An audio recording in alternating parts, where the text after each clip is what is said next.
जय गुरुदेव। और दोस्तों, मेरे चैनल सिद्ध सावर मंत्र में आपका एक बार फिर से हार्दिक स्वागत है। और देखिए, आज मैं आपके लिए एक विशेष साधना लेकर के आया हूँ।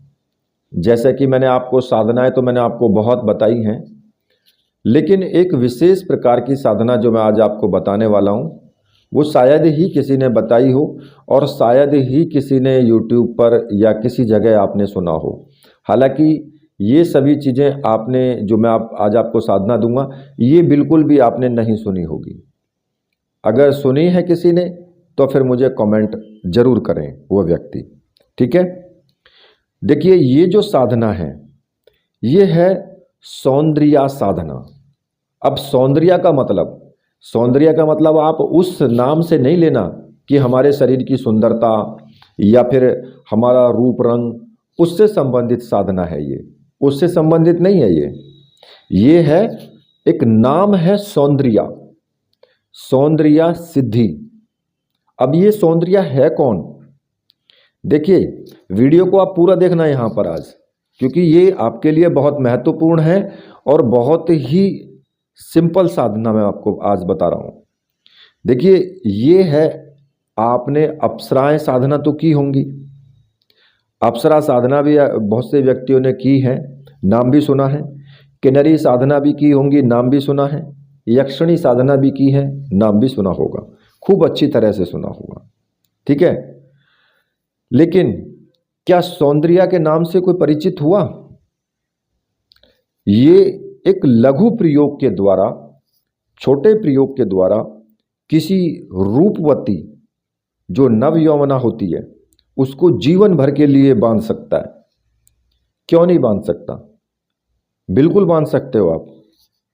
तो देखिए, जो सौंदर्य है, सौंदर्य के प्रतीक के रूप में ही जिस प्रकार से अप्सराओं का वर्णन मिलता है, उसी तरह से अप्सराओं की जो सहयोगी हैं, अप्सराओं से जो नीचे आती हैं, आप समझ रहे हैं ना कि भाई एक तो हो गया DM, एक हो गया SDM, इस तरीके से, मतलब कि एक तो उच्च, थोड़ा सा उनसे, उनके जो ऑफिसर हो गए उनसे थोड़ा नीचे, ठीक है। तो ये जो होती हैं, ये अप्सराओं की जो सहयोगी वर्ग होता है, ये उसकी साधना है। और तंत्र मंत्र की बहुत सी पुस्तकों में आपको सभी प्रकार की साधनाएं मिल जाएंगी। आपको योगिनी की साधना भी मिलेगी, यक्षिणी की भी मिलेगी, अप्सरा की भी मिलेगी, ठीक है। किन्नरी, नागिनी, मतलब सबकी साधना होगी। लेकिन आपने क्या कहीं मंत्र महोदधि या मंत्र महाणव जैसे जो ग्रंथ हैं उनमें आपको कहीं वर्णन मिला है इसका? नहीं मिला। क्योंकि ये जो साधना है, जो उच्च वर्ग के जो तांत्रिक होते हैं या फिर उच्च कोटि के जो साधक हैं, वो जीवन भर और अपने जीवन में जो उन्होंने साधनाएं की हैं, उन साधनाओं में से ये भी एक साधना है। और उन्होंने कोशिश की कि भाई इन साधनाओं को छुपा करके रखा जाए, जिससे कि इनकी जो खूबसूरती है वो बेदाग बनी रहे। और आप अप्सराओं की तरह, जैसे कि अप्सराओं की तरह हर प्रकार की जो ये जो उनकी साधनाएं हैं उनको उजागर कर दिया गया, तो ये जो भी एक उजागर ना हो और ये एक अछूती बनी रहे। देखिए, सहयोगी वर्ग के कहने से कोई गलतफहमी नहीं रखना है बिल्कुल भी आपको कि भाई ये सहयोगी हैं तो ये सौंदर्यता में कम होंगी या फिर इनकी मादकता कम है। अप्सराओं से ये कहीं भी कम नहीं है। सच्चाई तो ये है कि इसकी जो साधना है बेहद सरल तरीके से होने की वजह से ये जो है अपने जो इनका यौवन है अपूर्व यौवन होता है। अप्सराओं की तरह ही ये सुंदर होती हैं, लेकिन बस सिर्फ फर्क इस बात का है कि साधना जल्दी होती है और इनको एक अलग वर्ग में डाल दिया गया है, लेकिन उसको हमेशा छिपा करके ही रखा गया है इस वर्ग को। तो देखिए, ये जो साधना है, इस साधना में आप सोचें कि भाई ये किसी भी प्रकार से अप्सरा साधना से कम है या यक्षिणी साधना से कम है, तो ऐसा नहीं है। ये ना तो अप्सरा साधना से कम है, ना यक्षिणी साधना से कम है, ये बिल्कुल उसी रैंक में है। फर्क इतना है कि इनकी जो साधना है वो अलग ढंग से और बिल्कुल सरल तरीके से है। ठीक है। सौंदर्यता में बिल्कुल भी कम नहीं है इनकी साधना भी। आप ऐसा नहीं है कि आप इनकी साधना को कोई प्रेमी का रूप या मित्र रूप या फिर और दूसरे रूप, माता रूप, या ऐसा कुछ आपको कहीं पर भी ऐसा संकल्प आपको इसमें नहीं लेना है। ये स्वयं जब भी आएगी अपनी मर्जी से ही आपको, अपने तरीके से ही आपको वरदान दे देगी, आपके साथ रहेगी। ठीक है। लेकिन इस साधना में आपको क्या करना होगा कि जब आप इसकी साधना करेंगे तो आपको कुछ विशेष सामग्री की इसमें आवश्यकता होती है। ठीक है। अब विशेष सामग्री क्या है? देखिए, इसमें आपको एक सियार सिंगी की जरूरत पड़ती है, एक गोमती चक्र, एक इसके लिए रक्षामाला और एक इसके लिए जाप की माला। ठीक है। जाप में इसके में स्फटिक माला आपकी लगेगी, रक्षा माला रक्षा मंत्रों से सिद्ध होगी। ठीक है। तो देखिए, ये जो साधना है, इस साधना के लिए जो ये सामग्री है, ये मंत्र सिद्ध और प्राण प्रतिष्ठा युक्त होनी चाहिए। और देखिए, मैं आपको क्लियर बोल देता हूँ यहाँ पर, सियार सिंगी मेरे पास आपको नहीं मिलेगी। ठीक है। लेकिन आप कोशिश करना कि अगर मिल जाए तो ठीक है, अगर सियार सिंगी आपको नहीं भी मिलती है तो केवल आप गोमती चक्र, रक्षामाला और जाप के लिए स्फटिक माला, इन 3 सामग्रियों से लेकर के और इस साधना को आप शुरू करना, आपको जरूर इसमें सफलता मिलेगी। इसके स्थान पर जो आपका सियार सिंगी है, सियार सिंगी के स्थान पर आपको कुछ भी नहीं रखना है। आप एक कौड़ी भी आप रख सकते हैं, लेकिन उसकी भी कोई आवश्यकता नहीं है इसमें। केवल आपको जो रखना है, एक गोमती चक्र इसमें मैन है, आपको उसी को जरूर रखना है। ठीक है।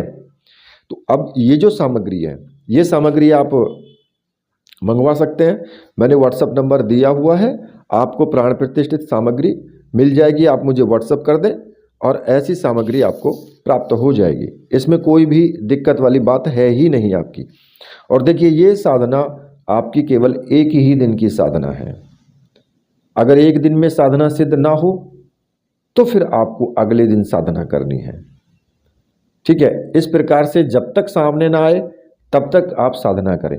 और होता तो यही है कि कई बार ऐसा होता है कि तुरंत ही पहले दिन में ही आपको चमत्कार अनुभव हो जाता है, पहले दिन में ही वो आ जाती है। क्योंकि ये जो साधना है, ये तंत्रोक्त तरीके से साधना है। ठीक है। तंत्रोक्त का मतलब ये नहीं है कि भाई ये साधना कोई भयानक है, भयानकता इसमें कुछ भी नहीं है, बिल्कुल सिंपल साधना। ये कोई भी इसको कर सकता है, कोई भी स्त्री कर सकती है, कोई भी पुरुष कर सकता है, कोई दिक्कत नहीं है। कोई वृद्ध व्यक्ति भी कर सकता है, जो वृद्ध व्यक्ति भी करेगा तो ये उसके जीवन को भी खुशियों से भर देगी। कैसे?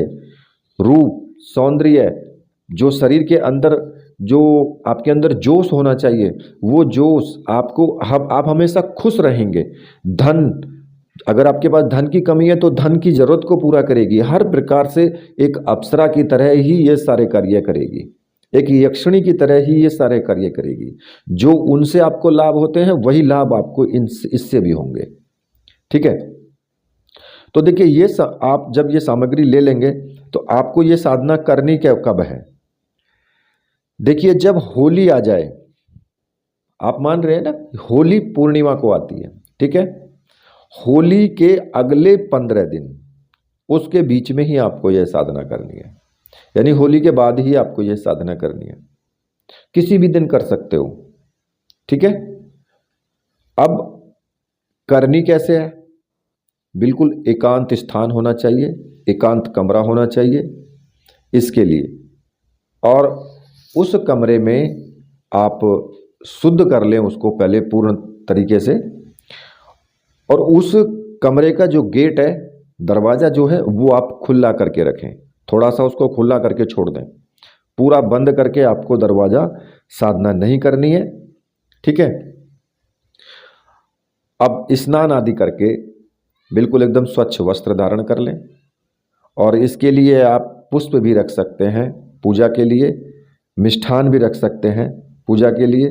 सुगंधित अगरबत्ती आपकी होनी चाहिए, इत्र, केसर वगैरह या फिर आपके कुमकुम हो, और घी का दीपक, और फूलों की जो गुलाब के फूल हैं उसकी पंखुड़ियाँ या गुलाब के पुष्प होने चाहिए। ठीक है। अब जब आप सामग्री इकट्ठा कर लेंगे सारी, तो स्नान आदि करके और पीले रंग के वस्त्र धारण करें। पीले रंग का ये आसन होना चाहिए, और उत्तर दिशा की तरफ मुख करके बैठ जाएं, और सामने जो चौकी लगी हो उस पर भी पीला वस्त्र ही बिछा देना। ठीक है। अपने गुरुजी की तस्वीर आपको जरूर रखनी है, और एक सुंदर सी स्त्री की फोटो आपको जरूर रखनी है। आप नेट से निकलवा लें, उसी का स्वरूप ध्यान में लेकर के साधना करें। और अगर गुरु आपने भगवान शिव को माना है तो फिर आपको भगवान शिव की भी प्रतिमा सामने रखनी होगी। आप ये साधना भगवान शिव को गुरु मान करके भी आप कर सकते हैं। ठीक है। मतलब कहने का मेरा मतलब ये है, जो भी आपके गुरु हैं उनकी तस्वीर होनी चाहिए। ठीक है। और पूरी जब ये चीज़ आप कर लेंगे तो आपको क्या करना होगा कि वहीं पीले कपड़े पर ही, अगर आपके पास सियार सिंगी है तो आप सियार सिंगी को वहीं पर रख दें, और उसके पास ही एक गोमती चक्र आपको रख देना है। ठीक है। और जो फूल हैं, फूल पीले रंग के फूल आप लें तो अच्छा रहेगा। सुगंधित पुष्प ले लें, इत्र जो है वो भी आप ले लें। और सबसे पहले आपको अपने गुरुजी का ध्यान करना है। ठीक है। और गुरुजी का पूजन करना है। गुरुजी का पूजन, दीपक जलाएंगे आप, धूप दीप उनको दिखाएं, चावल चढ़ाएं, पुष्प चढ़ाएं, सिंदूर केसर जो भी आपके पास है उसका टीका लगाएं। गुरुजी से प्रार्थना करें, गुरुजी मैं ये साधना करने जा रहा हूँ सौंदर्य सिद्धि, और ये पूर्ण रूप से प्रत्यक्ष हो मेरे सामने, ऐसा मुझे आप आशीर्वाद दीजिए और आज्ञा प्रदान कीजिए। और अपने गुरु मंत्र का एक माला का जाप आपको कर लेना है।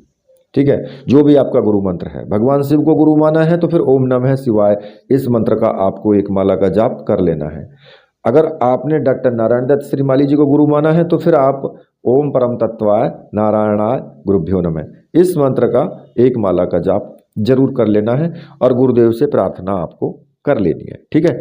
उसके बाद आपको क्या करना है, एक रक्षा विधान करना है। थोड़े से चावल उल्टे हाथ में ले लें और उनको सभी दिशाओं में कमरों में फेंकते हुए, अपना जो पूजा का रूम है उसमें सभी दिशाओं में फेंकते हुए आपको मंत्र बोलना है। ओम ऐस्तरपंतु ये भूता है भूमि संसिता, ये भूता है विघ्न कर्तास्ते नश्यंतु शिवज्ञा, अपक्रमाणांतु भूतानि पिशाच सर्वतो देशम, सर्वेषां विरोधेन पूजा कर्म समारंभे। इस मंत्र का बोलते हुए, उच्चारण करते हुए सभी दिशाओं में चावल फेंक दें। ठीक है। तो ये आपका एक छोटा सा रक्षा विधान हो जाएगा। तीव्र रक्षा विधान भी है ये, ऐसा नहीं है कोई भी नेगेटिव एनर्जी आपके कमरे में प्रवेश नहीं कर सकती है, सिर्फ उसके अलावा जिसकी आप साधना कर रहे हैं। ठीक है। रक्षा माला को अपने गले में धारण कर लें, और आपको फिर क्या करना होगा, उस जो सामने आपने जो फोटो रखा हुआ है उस फोटो का आपको पूजन करना है। पुष्प से, चावल से, कुमकुम केसर जो भी आपके पास है उससे आप पूजन करें उसका छोटा सा। और जो गोमती चक्र आपने रखा है उस गोमती चक्र का आपको जरूर पूजन करना है। उसके ऊपर आपको केसर से टीका लगाना है, इत्र का फोहा चढ़ाना है। ठीक है।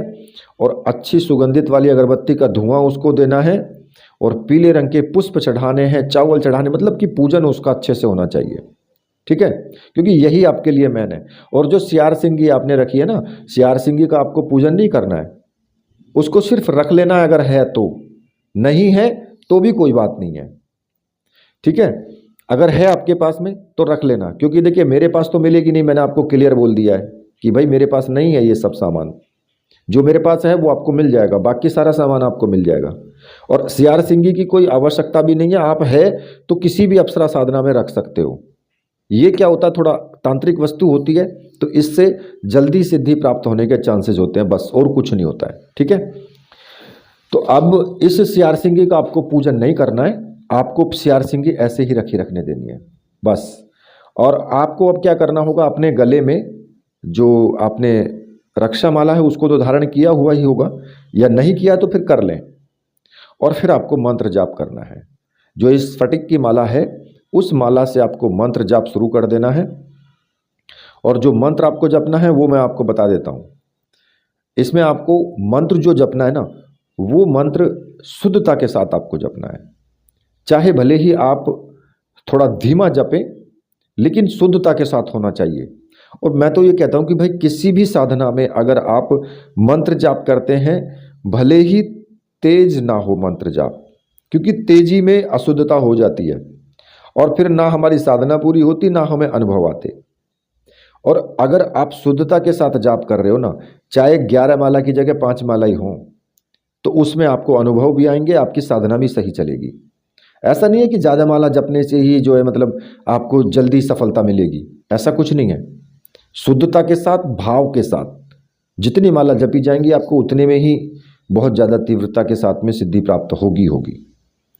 तो देखिए, आप जो इस मंत्र को जपेंगे, ये मंत्र शुद्धता के साथ जपा जाना चाहिए। और मैं आपको बता देता हूँ इसमें कहाँ अशुद्धता आपसे हो सकती है, ठीक है, ये भी मैं बताऊंगा।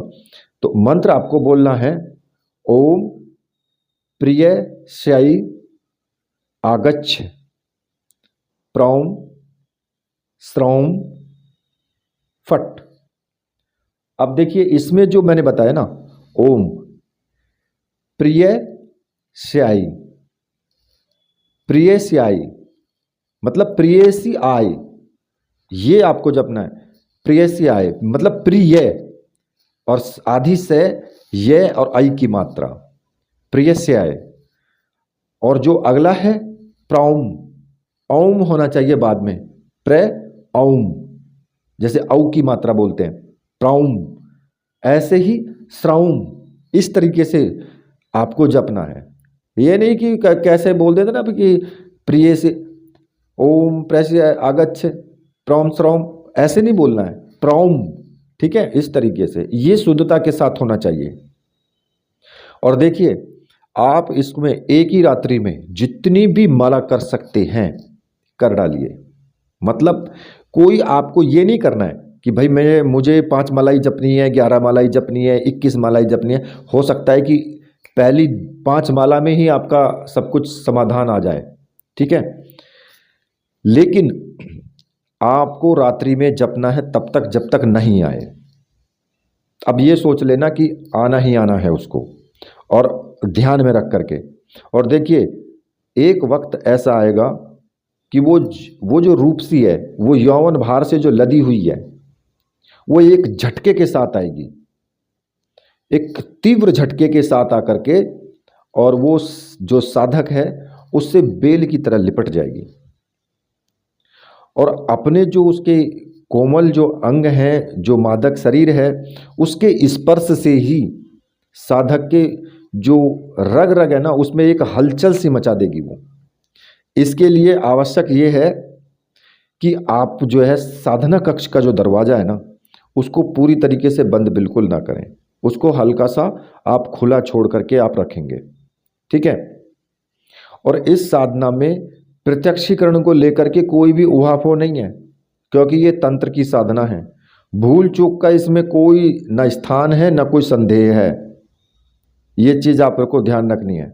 और देखो, जब वो आ जाए तो जो आपने गोमती चक्र जो आपने रखा हुआ है ना, उस गोमती चक्र को उससे स्पर्श करवा लेना है। बस उससे आपको बोल देना है कि आप इस गोमती चक्र को स्पर्श कर दीजिए, और जब भी मैं बुलाऊं, जब आप आएँ, और जो भी मैं कार्य करूं वो कार्य कहूं वो कार्य आप करें। और जब तक ये गोमती चक्र मेरे पास रहे तब तक आप मेरे वश में रहेंगी। बस ये वचन देने के बाद जो गोमती चक्र स्पर्श करके अपने पास वो रख लें, और उसे किसी भी अंगूठी में, सोने की अंगूठी में मड़वा करके और उसको पहन लें। बस आपको इतना करना है। और आपके पास जब तक वो अंगूठी रहेगी, यानी कि जब तक वो जो गोमती चक्र है वो आपके पास रहेगा, तब तक वो सौंदर्य आपके वश में रहेगी। हालांकि वो आपसे अलग तो होगी ही नहीं, ये तो निश्चित है, क्योंकि जो एक बार बंध जाती है वो अलग नहीं होती है। और देखिए, इसमें ना कोई पत्नी को परेशानी होगी, ना आपके बच्चों को परेशानी होगी, ना किसी और को परेशानी होगी आपके इस साधना करने से। केवल आप साधना करें और रही बात उसकी, चाहे कोई विवाहित हो वो भी कर सकता है, अविवाहित हो वो भी कर सकता है। ऐसा नहीं है कि भाई मतलब वो एक स्त्री है आपसे आकर के लिपट गई तो आपको तो वो जो है आपने आपकी प्रेमिका हो गई, आपकी पत्नी हो गई, तो वो जो आपकी शादी नहीं होने देगी या आपकी पत्नी को मार देगी, बच्चों को मार देगी, ऐसा कुछ नहीं होता है। सब बकवास है ये, बिल्कुल नहीं होता ऐसा। पत्नी का मतलब क्या होता है, आज आपको सच्चाई मैं बताता हूं। पत्नी का मतलब जो होता है, पत्नी का मतलब वो होता है कि जो आपके अनुसार कहे, आपका काम करे, ना कि अपनी मर्जी से।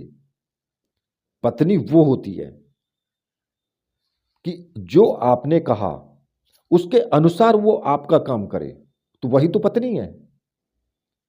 नहीं तो फिर दूसरा तो पत्नी नाम का तो कोई शब्द ही नहीं। पत्नी का अर्थ ही ये है कि वो आपके अनुसार कार्य करे, जो भी आप कहें। इसका मतलब ये नहीं कि वो आपकी पत्नी बन गई है, सिर्फ वो आपके अनुसार काम करने वाली है, बस ये सोच लीजिए इसमें। क्योंकि वो दैव्य शक्ति है, वो कोई ऐसी वैसी चीज नहीं है, तो इसलिए उसमें भी घबराने की जरूरत नहीं है। और इस साधना में तो घबराने की आवश्यकता ही नहीं है। ना तो आपने को मित्र के रूप में होगी, ना आपको ये पत्नी के रूप में होगी, ना प्रेमिका के रूप में होगी। ये तो वो चीज है कि आप जब तक वो आपके पास रहेगा गोमती चक्र, तब तक वो आपके वश में रहेगी, बस। ठीक है, इतना काम है। और जो भी आप काम कहेंगे वही काम आपका होगा। तो ये साधना अगर एक बार में आपको सिद्ध नहीं होती है तो अगले दिन फिर करें। तो ये आपको इन 15 दिनों के बीच में आप कितनी बार भी आजमा सकते हो इस साधना को। ठीक है, कितनी बार भी इस साधना को कर सकते हो। और हो सकता है कि आपको पहली बार में ही ये सिद्ध हो जाए, पहली बार में ही आपको प्रत्यक्षीकरण हो जाए इसका। तो ऐसा कोई जरूरी नहीं है कि मतलब कि भाई आपको लगातार साधना इसमें करनी है। ठीक है, एक ही दिन की साधना है, वो अलग बात है। अगले दिन करोगे तो फिर उसी तरीके से करोगे, लेकिन अगला दिन काउंट नहीं होगा, साधना एक ही दिन की रहेगी। ठीक है, भले ही आप एक दिन छोड़ के करो फिर। तो इस तरीके से आप ये साधना कर सकते हैं, और ये एक बिल्कुल अलग साधना है। क्योंकि साधनाएं तो मैंने भी आपको बहुत दी हैं, आपने भी बहुत सुनी है, लेकिन ये जो प्रेयसी साधना है, ये जो सौंदर्य सिद्धि है, ये अलग वर्ग की है। ये अप्सराओं की सहयोगी होती हैं।